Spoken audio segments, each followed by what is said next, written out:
Hi guys, welcome back to this channel. My name is Alex. I'm an architect in London and I make videos on architecture. And in today's video, we'll look at the alternative careers for architects. Now, whether you are completely hate your job and you want to switch industries, or you're simply looking into alternatives, then this is the right video for you. Now, the way I've structured this video is all of these options are going to be around the field of architecture, because I think oftentimes you can take the existing skill set and simply apply it in different disciplines or disciplines that are related to architecture. Now, the way this video is structured, it kind of takes the options from the closest to architecture and then they go kind of further away from the field, if that makes sense. So let's get right into it.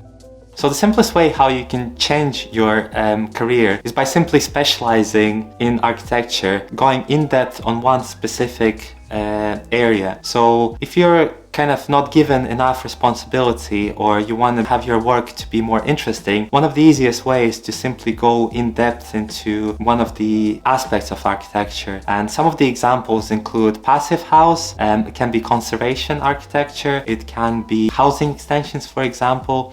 If you become an expert in one of those fields and you become more knowledgeable than anyone else in the office, by default you're going to be given more responsibility and more ownership of these projects that you're working on, because you will know more than other people know about the subject. You will have a quicker churn rate, you will produce your work quicker, and the quality of that work is going to be higher than anyone else. So I think that's the first step before considering changing career, is to going from kind of being general architect that knows a little bit about every single, component of architectural profession, and actually going and specializing in something a bit more specific.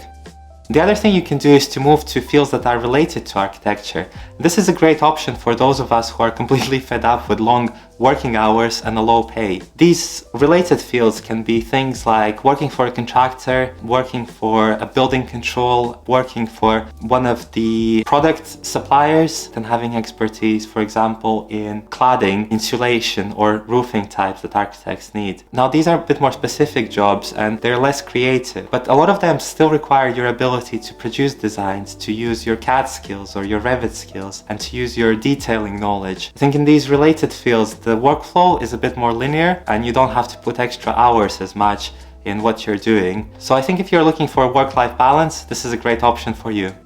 The other option is to go the freelancer path. Now, this option is slightly different from the ones that I've mentioned so far, in that you're becoming your own boss if you're a freelancer. So it requires a bit more discipline and ability to find work, to find clients, which can be hard. But I think with enough determination and passion, you can get there, and many people have. Good websites for getting clients are websites like Fiverr and Upwork that provide you an opportunity to market yourself and put yourself in front of people that would be interested in buying your services. And I think the way to go about it is to actually look at the skills that you have and look at the skills that you're quite good at. So for example, a lot of people go writing route, so they become freelance writers. Another popular option is to become a photographer and take pictures of buildings or interiors. And you can also do 3D visuals if computer skills are your forte, and go about it that way. Any of those things can be quite profitable. If you think that there is no particular skill that you're good at, the way I think to go about that problem is to pick something that you feel passionate about or that you think you're gonna like to do in the long term, and then develop that skill to the point where you can get clients and people trust you with doing that work. So the next option is design and creative fields. Now, this is a good option if what you're lacking in architecture is the creative control and ability to sort of express yourself creatively. Things like graphic design, web design, and even 3D modeling, being a 3D artist, can offer that outlet for you. Because in architecture, the churn rate for buildings is quite slow. It takes probably between 5 years to 7 years to finish a typical building from start to finish. Alternatively, in these design disciplines, it can take just up to a few months to finish a project, which is quite quick. And oftentimes as well, you get to be owner of that project, so you get more creative control and probably freedom in doing those projects. Now, the problem with these creative fields is that you're probably not going to be the only one who is going to be competing for those jobs. So having a strong passion and drive for those fields will certainly help you in being different and ultimately getting hired and getting to that position. So another area to explore potentially is related to the previous point, which is kind of design and craft jobs. And these can be things like becoming a carpenter or becoming a furniture designer or a craftsperson of any kind. And the good thing about this is that you can still use your 3D design skills and your kind of understanding of materials. But unlike with architecture, a lot of work will be spent on not on a computer screen, but actually in a workshop and making things with your hands. And I think for me, that was certainly a thing that was lacking about architecture when I started off, is that lack of being in a workshop and working with your hands and producing things and seeing how they're developed from a sketch on a paper to a physical product. And I think if you're one of those people who like being in charge of a creative aspect, but also like to see their work kind of materializing in a physical way, then these are certainly options that you can consider.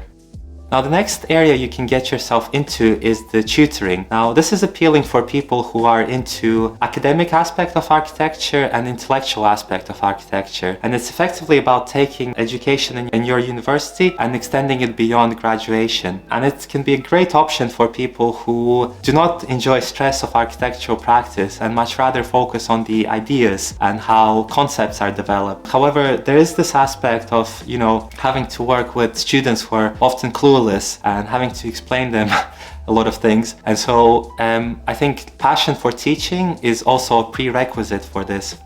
Okay, so the next thing you can get yourself into is the project management. Now, project management comes with a higher pay compared to architectural industry. And with project management, you basically need to be able to lead a large group of professionals towards the goal, which is typically completion of the building project. And the critical skills for project managers are this ability to have a presence and to have an ability to command a large group of people effectively and basically being able to tell them what to do without being arrogant. So you have to have a charisma and presence that will encourage people to work effectively towards the goal. Now, project management is not nearly as creative as architecture, and it involves a lot of planning ahead and a lot of communication that you need to do on a daily basis. But certainly if you are into bigger picture thinking and working with large group of people and you're not afraid of taking responsibility, then this can be potentially the career path that you would like to consider.